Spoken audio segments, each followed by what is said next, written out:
An update tonight from Toronto's fire chief just days after an e-bike sparked a fire inside a TTC subway car, sending 2 people to hospital here at Shepherd Yonge Station. Chief Matthew Pegg says there's been a concerning rise in lithium-ion battery fires in Toronto. He's warning the public not to tamper with them or alter them in any way as his team comes up with a safety plan to tackle the growing issue. Everybody get up! Get up! Get up! Get up!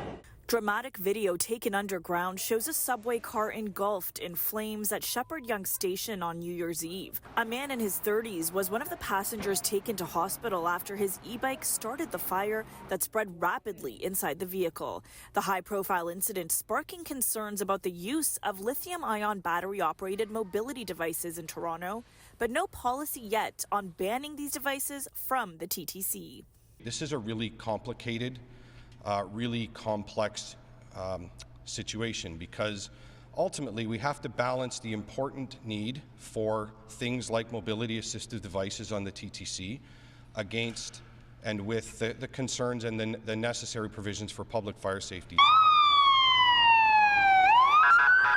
Fire Chief Matthew Pegg says the investigation into Sunday's incident is ongoing, and it's unclear at this point if the battery was defective or tampered with. He did say things could have been a lot worse for the passengers on board. The fire broke out while the train was at a station with the doors open to the platform. The fire that we saw was rapid and intense. There's no doubt about that.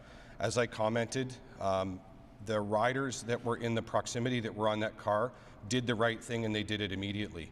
The riders moved away from that hazard and exited as soon as it was safe to do so. Toronto Fire Services has been dealing with a noticeable jump of lithium-ion battery fires in mobility devices, from 29 fires in 2022 to 55 in 2023. That's a significant number of fires. That has our attention. We've been working aggressively on this now for more than a year.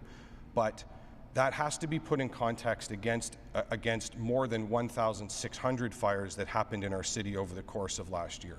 With much of the batteries involved consumed by fire in the process, it can be difficult to tell if they are defective or if the cause is user error. Definitely we see circumstances where people alter or tamper with the device. We see circumstances where the device or the appliance has been damaged, the battery's been dropped or damaged in some other way. So there are a number of mechanisms of failure. Toronto Fire Services is working directly with the TTC, and they say they're also examining similar incidents of e-bike fires that have occurred on transit systems in North America and Europe. Now, ATU Local 113 is the union representing about 12,000 TTC workers, and they're calling on the TTC to return to 2-person train operation as a result of this fire. They say 1-person train operation poses a serious risk to public safety in the event of a fire.